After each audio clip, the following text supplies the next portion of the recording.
রূপসায় ওয়াসার কারণে একটি পরিবারের যাতায়াতের রাস্তা বন্ধ, মিলছে না সমাধান, ঝুঁকি নিয়ে চলাচল। বিস্তারিত জানাচ্ছেন মোহাম্মদ মাসুম সর্দার। খুলনার শহরের মানুষদের নিরাপদ পানি সরবরাহের জন্য রূপসা উপজেলায় পাথরঘাটা গ্রামে নির্মিত হয়েছে surface water treatment plant Khulna ওয়াসা। এই ওয়াসার কারণে শহরের লক্ষ লক্ষ মানুষ উপকৃত হলেও ওয়াসার পাশে বসবাসকারী একটি পরিবারের বন্ধ হয়ে যাচ্ছে স্বাভাবিক জীবনযাত্রা।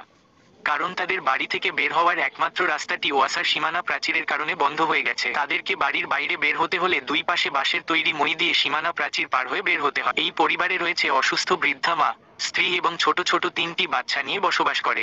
বৃদ্ধ মা অসুস্থ থাকার কারণে তাকে সীমানা প্রাচীর পার করে রাস্তায় এনে হাসপাতালে নিতে ভোগান্তি পোহাতে হয় প্রতিনিয়ত। পরিবারটি মুসলিম হওয়ার স্ত্রীকে হিজাব পরে মই পাড়ি দিতে মাঝে মধ্যে দুর্ঘটনার শিকার হতে হয়। এছাড়া ছোট অবুঝ শিশুরা রাস্তা আসতে গিয়ে প্রাচীর থেকে পড়ে দুর্ঘটনায় পতিত হয় প্রতিনিয়ত। বড় বাচ্চাটিকে রাস্তা পার করার ভয় মাদ্রাসায় রেখে লেখাপড়া করাচ্ছে পরিবারটি। এই বিষয়ে ভুক্তভোগী পরিবারের প্রধান হাকিম সাইফুল ইসলাম বলেন, মেম্বার চেয়ারম্যান ইউনো ওয়াসা কর্তৃপক্ষ সহ সর্বশেষ ডিসি স্যারকে জানিয়েও এখনো পর্যন্ত কোনো সমাধান পাইনি। আমি মানবতার জীবন যাপন করছি। দৈনিক ফুলতলা প্রতিদিনের স্টাফ রিপোর্টার আজিজুল ইসলাম ও মাসুম সর্দার। খুলনা ডিসি অফিসে বিষয়টা নিয়ে জানতে চাইলে ডিসির দায়িত্ব পালনকারী মোহাম্মদ সাইফুল ইসলাম সাংবাদিকদের ধমক দিয়ে অফিস থেকে বের করে দেন। একটু বলেন। ওই তো অসুখ আমার সেদিনকে রাত্রি বেশি নিয়ে ওই পেছনে গাড়িতে উঠেছি। কতজন মিলে জাতি বললাম না, অসুস্থ থাই বাজান, আমার আত্মীয় মেলা অসুস্থ।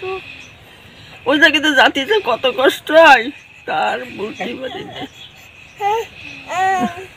আমরা 21 সালের মে মাসে এখানে আসছি। সেইখানে আজকে 4 বছর ধরে এভাবে নামা ওঠা করি।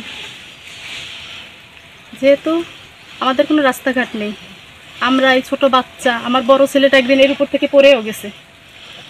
তবে আমার শাশুড়ি আছে বয়স্ক, রাত্রে তারে হাসপাতালে নিতে হয়, আনতে হয়। কিন্তু এইভাবেই আমরা যাওয়া আসা করি সবসময়, এই জীবনের ঝুঁকি নিয়ে আমরা চেষ্টা করি। কিন্তু এই ওয়াসা কর্তৃপক্ষ আমাদের এখন পর্যন্ত কোনো রাস্তাঘাট দেন না। ওরা শুধু বলে দেব দেব, কিন্তু এখন পর্যন্ত কোনো ব্যবস্থা করে না। উনি এডিসি এলএ শাখায় পাঠাইছে, রেভিনিউ শাখায় পাঠাইছে, এসএ শাখায় পাঠাইছে, এরকম বিভিন্ন জায়গায় দপ্তরে আমাদেরকে ঘুরাইছে অনেকবার, একবার 5-7 বার যাওয়ার পরও একজন সে কাজটা করে না। স্থানীয় কাউকে আপনি বা ঊর্ধ্বতন কর্মকর্তা বা প্রশাসন কাউকে জানাইছেন কিনা? হ্যাঁ, আমরা ঊর্ধ্বতন কর্মকর্তা সর্বোচ্চ ডিসি সাহেব পর্যন্ত আমরা জানাইছি। ইউনিয়ন পরিষদ থেকে শুরু করে, মেম্বার থেকে শুরু করে টিওনো, এসি ল্যান্ড, তারপর ডিসি সাহেব পর্যন্ত আমরা জানাইছি। তো ওনারা বিভিন্ন দপ্তরে পাঠায়। ডিসি সাহেবের কাছে গেলে ডিসি সাহেব তো নিজে উনি দেখে না, ওয়াসার অফিসে পাঠাইছে যে আপনার এমডির সাথে কথা বলে। সেখানেও 5 দিন গেছি, কিন্তু তার সাথে আমরা দেখা পাইনি। ওনার পিডি যে ছিল তার সাথে কথা বলছি।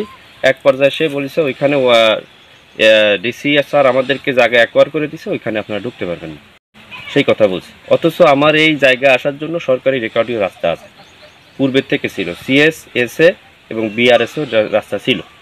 ওনাদের এই রাস্তাটা একটু চওড়া করে নেওয়ার জন্য দুই পাশের থেকে আমাদের 2-3 শতক জায়গা, ওই পাশেতে 2-3 শতক জায়গা, এরকম কিছু জায়গা ক্রয় করে নিছে।